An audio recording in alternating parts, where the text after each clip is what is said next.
Welcome to Inference and Incense, where insight meets intuition when a rational bows to the ritual, and the data always have something to say.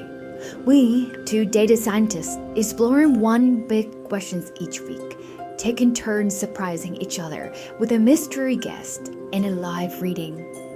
Each week, our questions is equal parts over-analysis and random curiosity. This one starts something like this.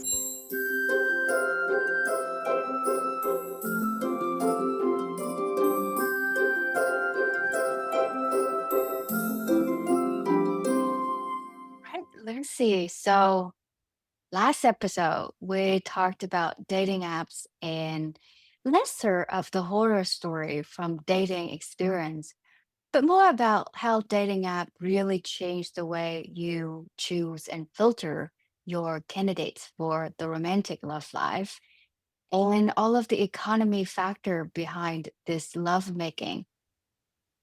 Oh my God, that's wrong. They love matchmaking. You should probably keep it. That's very appropriate for our show. Matchmaking. Oh, that's cracking me up. And then, I've had this crazy thought.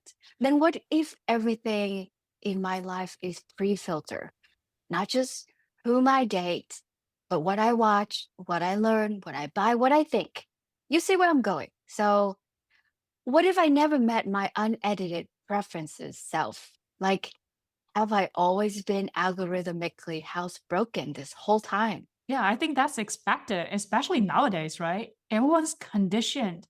If you just any moment open any social media platforms and then say YouTube and then Facebook, any feeds, right? Anything with social media feeds. And then we're very much conditioned. Say last night, I was just watching a data visualization video, totally very normal, and then curiosity driven for work, right? It ends, but that autoplay kicks in right away. So next video, why modern architecture is soulless. That's very weird pivot, but I guess based on my history, I'm weird. But I'm curious, so I watched. And then next video, the decline of Western aesthetics. And then like 10 minutes in, I realized, oh, I'm just several clicks away from an aesthetic nationalism rabbit hole. And here's what terrified me. I was all interested the whole time. The algo got me. It gets all of us. And as your manager, I was very happy to hear that you were watching an educational video last night during your time off. But the algorithm really know us. It play us like a piano. The content that not only make you smart, but make you interested and stay on longer for the whole time. It's almost like an addiction. It's like a nicotine additions, and you didn't even notice the escalation of the time. Yeah, it reminds me of what Buddhism always warns us, because you become what you consume. So consciousness is shaped by its objects. But now, like the algo chooses your objects, not based on your growth, not based on what you want to become, but it's based on the KPI, which is the engagement. It wants to keep you watching. Yeah, Jen, why don't you decode it for me quickly? Well, I guess like every app gotta run through the same learning loop, right? It probably start with trying to learn as much about you, watching your history, your click and engagement micro behaviors, how you pause through certain video and how you search, how would you interested and subscribe it to certain channels and people, and what you don't like from what they gave you. So a little bit of a personification of who you are as a user. And then based on that, I think second, they just try to test and learn from you as much as possible based on what they know about you from the first day. then giving you a little bit every single time just to see how you give the feedback for them. And they optimize it over time. Does Lucy like very short content around training, funny animal videos, a lot of philosophical videos, for example? I guess those are the things that I know about you. And I think from that learning and testing, they probably have so much information about you. And this is where I think the final thing that algorithmically does is that it predicts what you like. And from then on, knowing you so well, it's successfully giving you more and more things to keep you interested the whole time. So dialing up the predictions and things that knowing Lucy will engage longer. So potentially more emotional puppy videos, more addicting content, really. And the more that you stay on, the more it becomes of a norm that staying on for 30 minutes is no longer an anomaly for any of us, right? We watch this video beyond 30 minutes cadence. And your behavior of yesterday nowadays needs to be escalated gradually and consistently. So it's less boring over time. Yeah, that's the sad part. And then I feel even worse. We like that sometimes because remember when Netflix tells you, hey, we found that people watch this, that, they also watch that. Like, I'm like, oh, great. You give me the reasons why I need to watch this. And of course, most of the time they do a great job because they were able to create like clusters with work like, right? I think that's the like scary part. And then essentially like every platform, every algo is constantly doing that fine tuning to groom our preferences. That's the right word too, grooming. Like training your brains to like X, Y, and Z and more of it over time. And if you take a second to think about like these recommendation prioritize what? Do they prioritize what you love or they prioritize what keep you leaving the platform? And they sounds like they could be one and the same, an overlapping goal. But I don't know what you love and what keep you from leaving the app are the same thing. Shoot. I think that's a trap there. And also, like, I feel we're losing our identity sometimes. Because, say, like, if someone asks, do you like true crime? I say yes. But let's trace causality here. I watched one single documentary of the true crime because my friend recommended it. And then the Netflix algo saw the engagement. And then all of a sudden, it's flooding my entire homepage with true crime, which I never intended to be. But I watch more just because I'm lazy. I don't want to determine what I really want to watch, but I'm giving it a chance, right? Because it's filled my entire homepage. Like some do look interesting with my like favorite casts. So then again, I'll go confirm that I actually love it. Now, more than 50% of the recommendations are all true crime. Did I choose to become a true crime person? Or actually, did the ego make me the one? Yeah, and I think is it by choice or simply exposure effect? Like imagine the more you expose to it, the more you like it. And maybe you weren't interested initially. It's kind of like you walking into a bookstore hoping for some sort of entertainment. May it be education, may it be a fun things that you pick up that you weren't interested, aka exposure effect. But the next time you walk into that bookstore, imagine how everything now get repositioned in a way that you walked in and it only showing you the thing that preventing you from leaving the store. And I think this is almost like creating preference for you through repetition. And maybe you're genuinely like true crime. So was I. And, you tell people at the parties, but I gotta wonder, and I think this go back to your questions of causality. What comes first? Did Lucy or Jen organically like true crime to begin with? Damn it, I don't. You know, again, I choose not to. I mean, I just watched that one film and then just continue to watch it because Netflix recommended it. And then that could just be the algorithmic artifacts through exposure and repetition, as you said. But then if that's true, who am I now without the algorithm? I know that was keeping me up. And that was exactly the questions that I want to talk about because everything we live through nowadays is algorithmically curated. Think about it, your phone, our browsing, our watching the internet, everywhere that you and I go live, it is all about curations. So, speaking of curations and speaking of recommendations, I think we've got to talk about Netflix, right? This is the OG godfather of recommendations in the entertainment system. I know.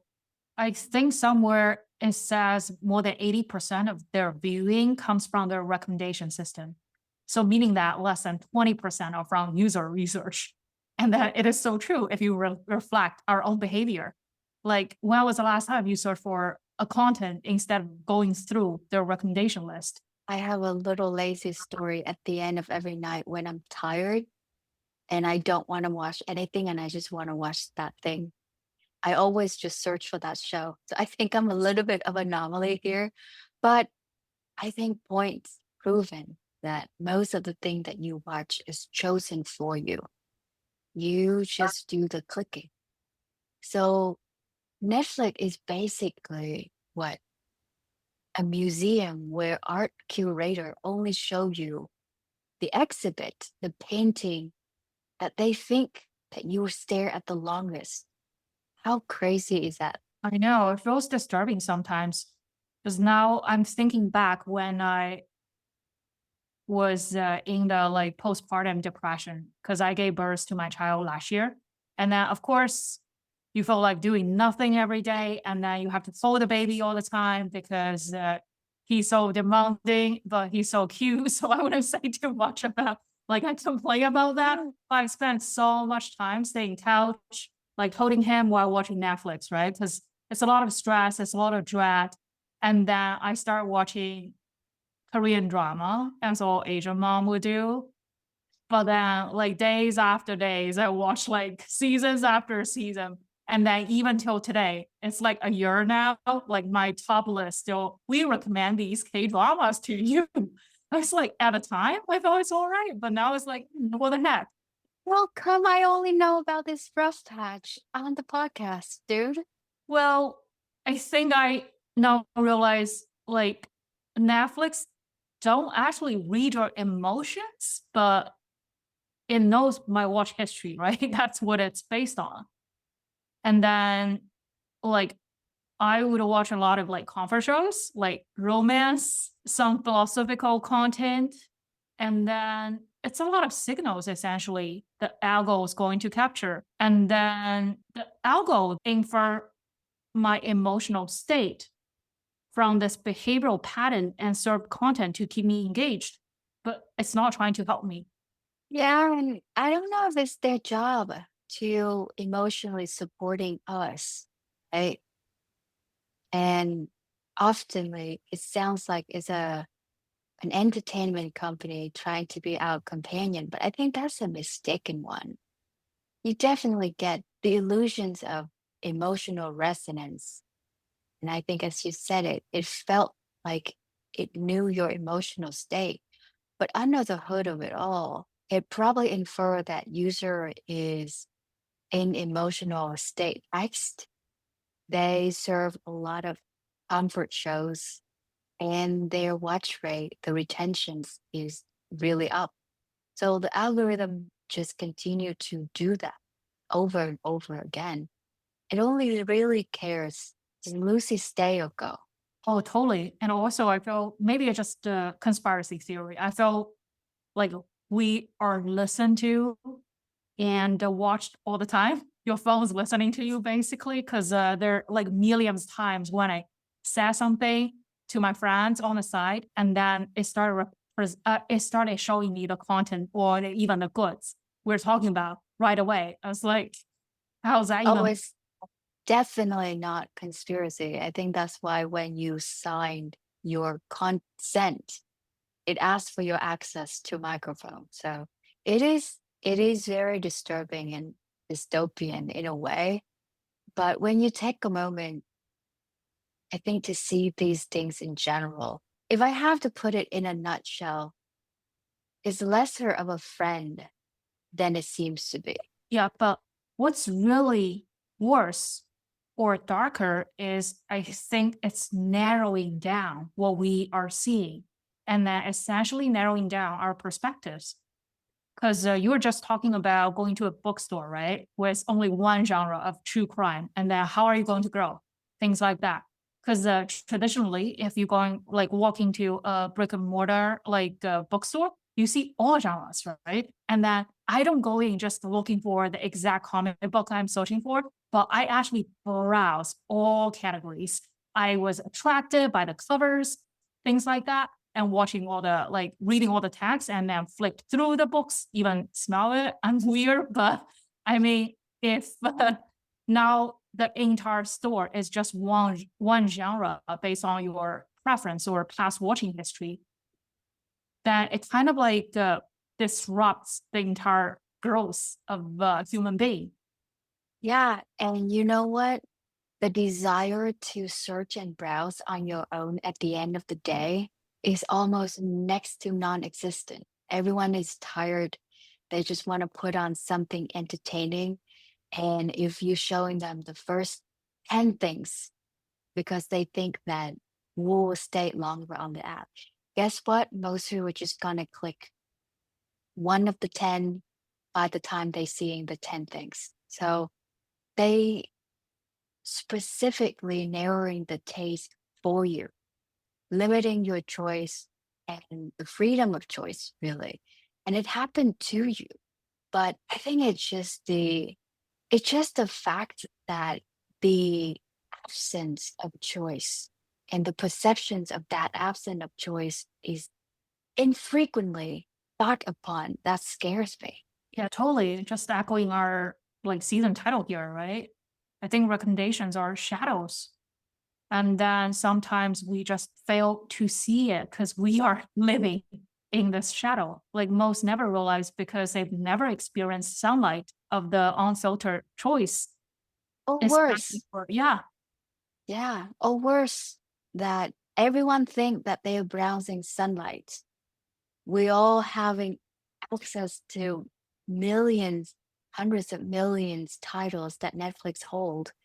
But what Netflix show is that they only display 0.1% of their catalog.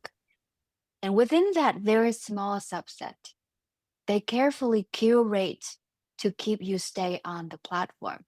And then think about it that the wildest part for me is that everyone feels like they chose what they watched. yeah, this is why we need to talk about the solution, like ASAP. Okay, we will go there. But first, you and I have been consuming information and entertainment through these apps and platforms for so long. Do you even know your authentic preference, Lucy? Do you know who you truly are? I'd like to think so, especially I have like routine spiritual practice. So I absolutely think I know. Even within the last 10 years, from mini Lucy to young Lucy today, everything you read, everything you watch, even from your husband, has been algorithmically curated for you. Because you know you're real you. Let me take a pause to think here, because me, I'm a smart one, and then it's like hard to admit that because I would use the word of almost co-creator. Because I do agree that we are kind of curated and conditioned by the information we see, because that's becoming part of our experience of shaping who we are. But then how the information is presented to me, I have to admit it's not always by my free will where I choose to see it, but it's heavily created by my past history. Okay, so go back to free will. I think obviously philosophical fun. I think it requires a few things that one, you have to be aware of the options, right? I think that's very fair. And I think that's for me, going back to everything being curated and algorithmically prioritized. For me, this piece feel like you cannot choose what you don't know exists, right? So I think second, you have to have the ability to evaluate those options that you chose. And you have to calibrate your accuracy of these informations based on your understanding of them. And I think lastly, you cannot be coerced to these choices. So going back to our lives have always been algorithmically influenced. I feel like all three are violated. Can we actually have an example? Like, how would you frame it to prove or unprove the free will exists in terms of content watching? Because we were talking about Netflix the whole time, right? Would you please just elaborate your arguments again with the Netflix example? Well, I think first of all is that free will require you to be aware of the options. I think you can't choose what you don't know exists. Going back to the bookstore library, if you walk in and the majority of the books on the shelf are placed and displayed for only a few things, the remaining of the bookstore inventory are actually in the stock room. And I think that's what Netflix is. Then do you have free will to choose freely, evaluate freely, or it has precondition for you based on what they deem who they think you are? I think it goes back to, I think one episode we were talking about you have to be a like cautious creator or chooser. So meaning that maybe I don't even browse the recommendation list. I maybe turn on my Netflix knowing what I want to watch. Then I search for the content. Yeah, that will fit into the existence of free will. Yeah. All right. So Most people don't do that though, right? yeah, but some can do it. At least we can try, right? Yeah. Or at least say, because I watch a lot of comedy, instead of like blindly listen to Netflix, I need to watch these. Maybe I just browse the entire comedy library. That passes free will number one, right? Yeah. Agree. What's the number two? So ability for you to evaluate your options. So that I will agree. So if you don't just look at the top titles that display in front of you and quickly choose, you go into the genre that you want to watch with the intention and browsing what you really want from that and make a decision, then absolutely, I can see the point in the argument for existence of free will in that. But still, I do think that they only show you even when you go into the genre is preconditioned and pre-ranking already. Yeah, they pay a lot to their data scientists, Yes, they do. Yeah. And then in that sense, also, I think people are too lazy to actually claim the free will to choose what they want. And then they still think they're in control, like regardless of it's actually served. And most people watch autoplays. So Exactly. that is 100% an absence of free will, right? It coerces you into the decision. You didn't have the intention, you weren't aware, you didn't evaluate the option, and you were coerced to keep watching. Oh, totally. And then I was once in the streaming business, right? And then we do a lot of modeling on the stickness, like how many minutes do you have to watch till you are like hooked for the entire season, things like that. We do ton of that. So I guess the point is that we're not trying to argue if you have free will. It's more based on the current condition. Like we just couldn't escape that. We would love to think we are in control, but you are actually never. You're conditioned. I think we're all victims of this too. I can say that whenever I already chose to watch a TV show and the time for autoplays to come around, I just let it happen. Unless I'm extremely tired and I have to fight to go to bed, then I'll end the experience, but I would just let it go on. Oh, that reminds me of like a fun fact when I was working for the streaming company. There's a metric we call like minutes watched, or let's say hours watched per day for active users. And then one analyst actually showed that metric for the week was like 25 hours per day. And then he didn't catch it. We were like, Wait, what? wait, wait. It gotta be 25 hours per week. Come on. Exactly. Eh. So we dived deeper in it, and then it's actually people are auto-playing it in multiple devices and multiple platforms. And then the analysts that didn't bother to change it because it's good advertisement money. And you know what? Even more crazy? Sometimes people are on their phone, letting the TV autoplay the entire time. I was telling Christians the other day, I was like, are you watching or are you playing chess on your phone? Which one? And I was like, I'm doing both. Like, how could you do both? And I think the abundance of choice and the autoplays, it really allow you to sort of like living in this hybrid world that you can do so many things at the same time and still being disappointed at the end of it.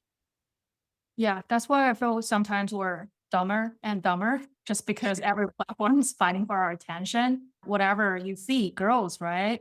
It's kind of like becoming outrageous. Yeah, and I think we always seems to go back to the same thing, Lucy, is trying to be less reactive.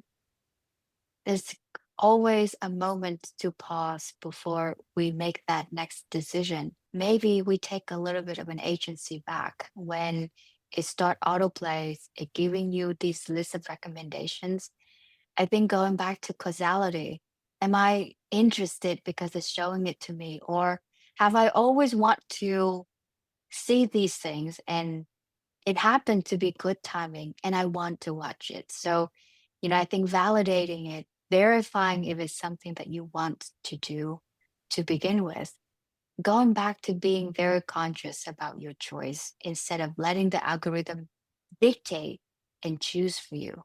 Because all of your choices, conscious or not, are coded, not in a sci fi way of this is how technology works nowadays, but it's also kind of creepy because the algorithmic managing you and predict what you want to click next.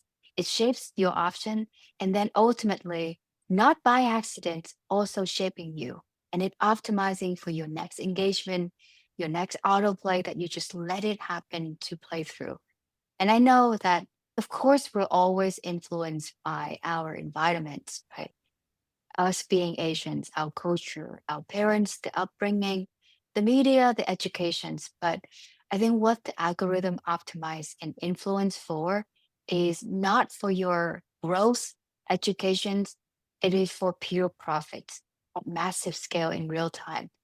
And it's really hard to opt out when it is the infrastructure of how we live our life now. Yeah, sometimes I feel pessimistic because, again, at this stage, I feel we're kind of like doomed because we're so conditioned to do what the algo wants us to do. Because, I mean, the life is already hard for a lot of people, right?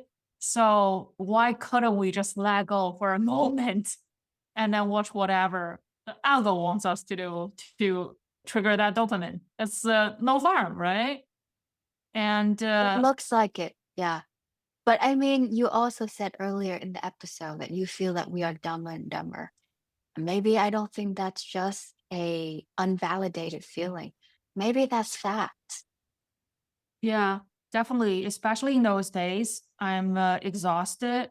Then I consciously choose to watch very nonsense, like YouTube's, right? But after an hour swiping, auto playing all those clips, I feel even more tired. Then I start having awareness, like, what am I doing? I should just go to bed to take a nap, things like that. But again, it's easier said than done.